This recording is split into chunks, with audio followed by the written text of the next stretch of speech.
예, 제 2절이요. 부가시세 납세 의무자 한번 보죠. 읽어볼까요? 부가세법상 납세 의무자는 다음 중에 어느 하나에 해당하는 자로 한다.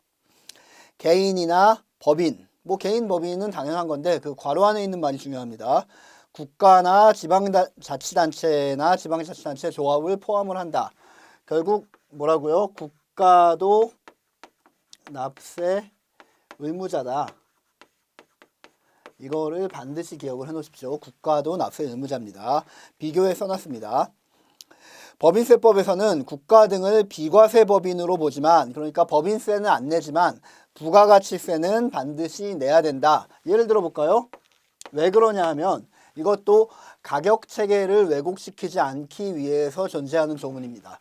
예를 들면 택배를 보내고 싶어요. 여러분들이 택비가 아니라 택배를 보내고 싶어요. 그럼 두 가지 방법이 있겠, 여러 가지 방법이 있겠죠. 여러 택배 회사들이 있을 거 아닙니까? 우체국이 있겠고, KGB 택배. 또 제가 택배를 잘 안 보내서 잘 모르겠는데, A 택배. 이런 회사들이 있을 거 아닙니까? 얘들이 가격이, 매출액이 각각 한 번 보내는데 5,000원이라고 한번 가정을 해봅시다. 우체국은 국가잖아요, 국가. 예, 국가가 운영하고 있는 거죠. 국가가 지금 택배 서비스를 제공하는 그 영리 사업을 하고 있는 겁니다. 그런데 만약에 부가가치세를 얘한테만 안 받고 얘들한테 500원씩 받는다면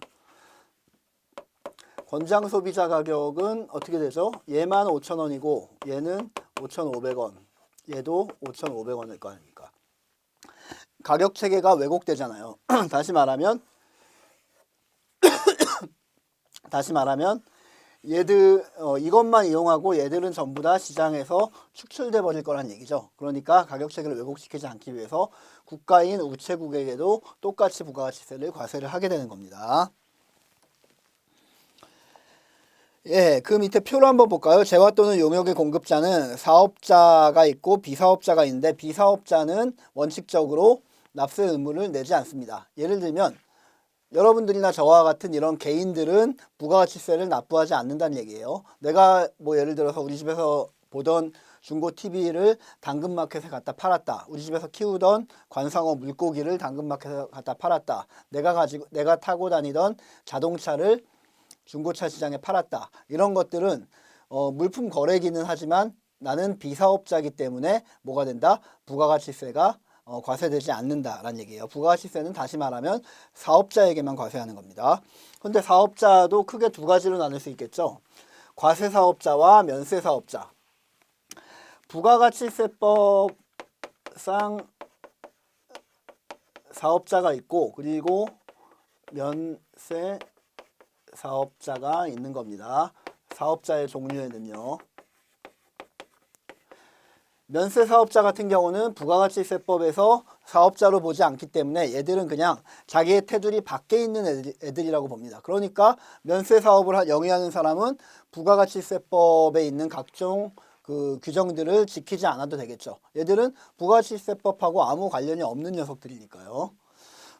다만 면세사업자도 두 가지 의무를 의무를 이행하기는 합니다. 대리납부 의무라는 것과 그 다음에 매출처별 세금계산서 합계표 제출 의무, 매입처별 합계표 제출 의무 이런 것들은 부과하는데 이건 나중에 배우도록 하고 원칙적으로 면세사업자는 부가가치세법과 아예 관련이 없는 애들이다라고 생각하시면 돼요. 자, 과세사업자는 또 두 가지로 나누는데 부가가치세법상 부가가치세법상 사업자는 두 가지로 또 나누는데 일반 과세자가 있고 그 다음에 간이과세자가 있습니다.